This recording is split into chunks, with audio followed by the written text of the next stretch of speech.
Samedi 5 mai 2018, messieurs, dames, bonsoir et bienvenue à ces 19h45 de la télévision Labari. La marche prévue pour se tenir demain dimanche 6 mai par les organisations de la société civile a été interdite par les autorités en charge de la ville de Niamey pour des raisons de troubles scolaires. En lieu et place, les organisations de la société civile appellent la population à participer massivement à une prière collective suivie d'une conférence débat à Espace France Fano.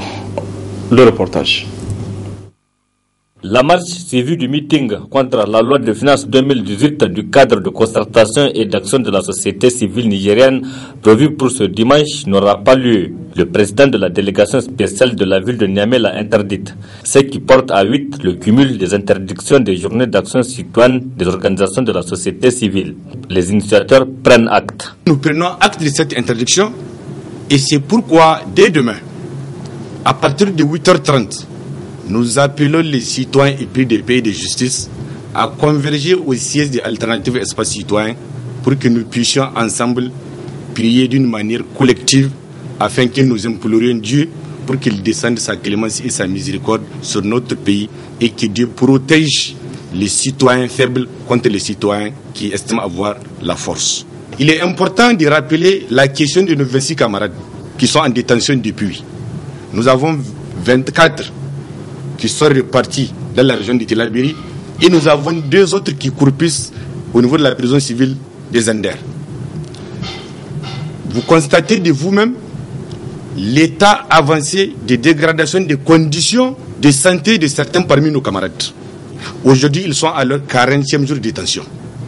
C'est pour que certains de nos concitoyens soient informés de la situation dans laquelle se trouvent certains de nos camarades qui ont été déportés et dispatchés dans différentes prisons à travers le pays. En plus de la prière collective, une conférence débat sera animée sur des thèmes relatifs au droit à la manifestation. Donc cette conférence, nous profitons pour inviter le parquet, la délégation spéciale de Niamey, la Commission nationale des droits humains, l'ensemble des responsables des partis politiques, l'ensemble des organisations de la société civile qui œuvrent dans la défense et la promotion des droits humains en République du Niger. C'est un cadre que nous avons voulu large et inclusif, où les débats seront sans tabou demain, pour que nous puissions examiner ensemble tous les contours de l'état de droit et le respect et l'exercice des libertés en République du Niger. C'est pourquoi nous avons estimé qu'il faut que ces acteurs se retrouvent avec nous demain, pour qu'au moins nous ayons la même compréhension de cette loi régissant les manifestations sur les voies publiques au Niger, parce qu'apparemment, nous n'avons pas la même compréhension de cette loi. Le cadre de concertation et d'action citoyenne des organisations de la société civile appelle à une journée ville morte le 14 mai prochain dans le cadre de la 13e journée d'action citoyenne pour une fois de plus dire non à la loi du finance 2018. Cette ville morte, elle est l'initiative de l'ensemble des couches, l'ensemble des commerçants ici à Niamey, l'ensemble des transporteurs ici à Niamey et toutes les centrales syndicales qui accompagnent les jeunes d'action citoyenne. C'est d'une manière concertée que nous avons arrêté la date du 14.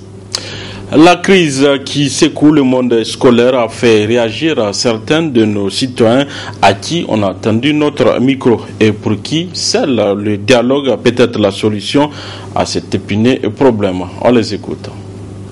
Tout Nigérien aujourd'hui observe que cette situation des scolaires nigériens, c'est une situation qui est grave et qui mérite à ce que beaucoup de Nigériens puissent se poser des questions. Est-ce qu'un État responsable, un État qui veut assurer son avenir, c'est-à-dire l'éducation, peut observer cette situation d'instabilité dans les domaines scolaires?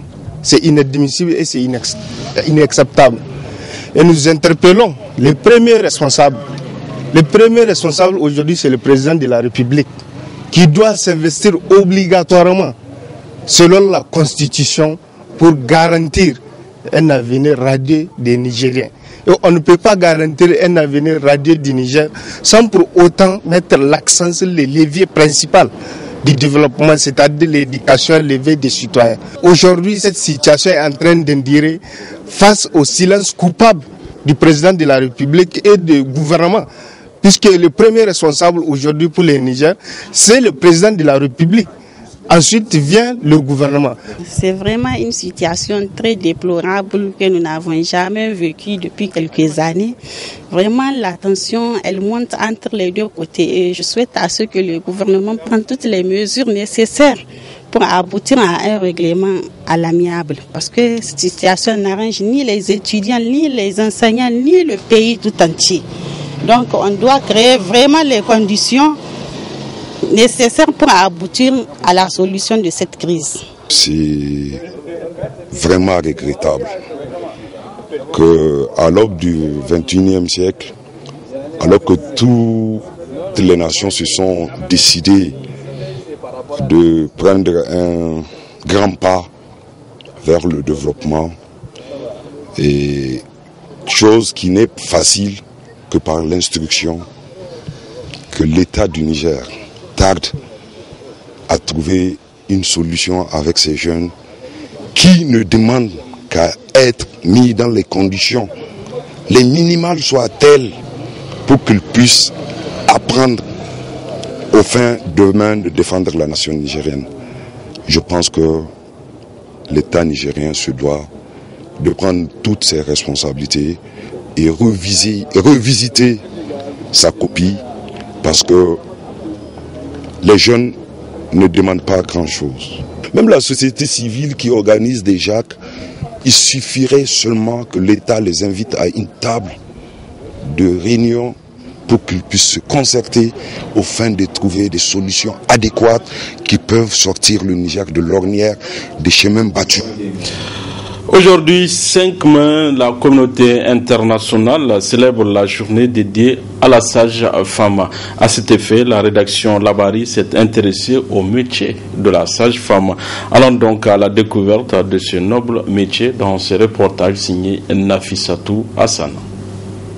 Le métier de la sage-femme est l'un des plus beaux métiers qui soient au monde. Les sages-femmes ont une très grande responsabilité car c'est elles qui suivent l'intégralité de la grossesse du premier mois jusqu'à l'accouchement. La sage-femme, c'est un personnel de santé qui a pour mission d'œuvrer à l'amélioration de la santé des femmes enceintes, de la femme en travail et en accouchement et la femme et son nouveau-né dans le postpartum. À travers les prestations qu'elle fournit, donc de manière spécifique, elle suit la femme enceinte pendant du début de la grossesse jusqu'à la fin, à travers des consultations prénatales focalisées. Elle suit la femme en travail, l'accompagner jusqu'à l'accouchement, et elle suit la femme dans les suites des couches, et elle et son bébé. La sage-femme, une amie sûre qui accompagne la femme. La sage-femme a en charge la santé de la femme enceinte du début de sa grossesse jusqu'à la fin. Durant les 9 mois, la sage-femme est une amie de la femme. Elle est une partenaire pour la famille de la sage-femme et elle accompagne la femme jusqu'à dans son foyer et dans la communauté. Donc à travers ces consultations prénatales, elle suit l'évolution de la grossesse, l'état de santé de la femme et elle applique aussi des mesures préventives pour que le futur bébé qui naîtra vienne au monde avec vraiment un gage de bonne santé. Malgré qu'il soit l'un des plus nobles métiers qui existent sur Terre, ce métier, comme beaucoup d'autres, est d'une très grande exigence car il demande une certaine compétence et un état d'esprit. En prélude à la journée nationale de la femme, célébrée chaque 13 mai, le Centre culturel de l'ambassade des États-Unis au Niger a organisé, en collaboration avec le club des femmes entrepreneurs, une foire des femmes artisanes. Plusieurs femmes ont ainsi animé leur stand, nous rapporte Abdrazak Léo sur les images de Boubacar Souley. Cette foire des femmes artisanes est organisée par le Centre culturel de l'ambassade des États-Unis au Niger en collaboration avec le club des femmes entrepreneurs. Tels que les entrepreneurs qui sont ici aujourd'hui ont contribué à apporter des changements positifs à l'économie nigérienne. Les indicateurs économiques du Niger montrent des améliorations positives. Le Niger est classé désormais 144e pays sur 190 dans le classement Doing Business de la Banque mondiale 2018. Le Niger se classe encore plus haut pour la facilité de démarrer une nouvelle entreprise, se classant première en Afrique subsaharienne et 24e au classement général. Au cours de cette foire, 3 femmes entrepreneurs ont été choisies pour avoir la parole. Des femmes au parcours exceptionnel. Avec mon salaire, j'ai commencé en occasion. Donc la formation je l'ai eue sur le tas parce que j'étais chef de comptoir dans la maison précédemment. Mais au cours de mon parcours, j'ai eu des formations en management, des cours de formation. J'ai eu une première formation avec l'EAM, Entrepreneur Niger. Et Entrepreneur Niger m'a appuyé avec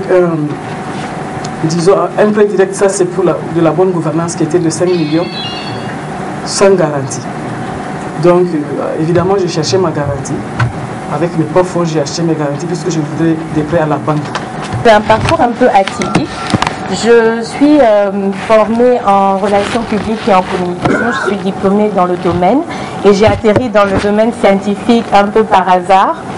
Je me suis chargée, lorsque je suis rentrée, du service communication et relations publiques pour l'année. On parlait de Madame Zena Boumindaoudou tout à l'heure, qui est une de mes modèles, de mes coachs, et je me suis chargée 3 ans de sa communication.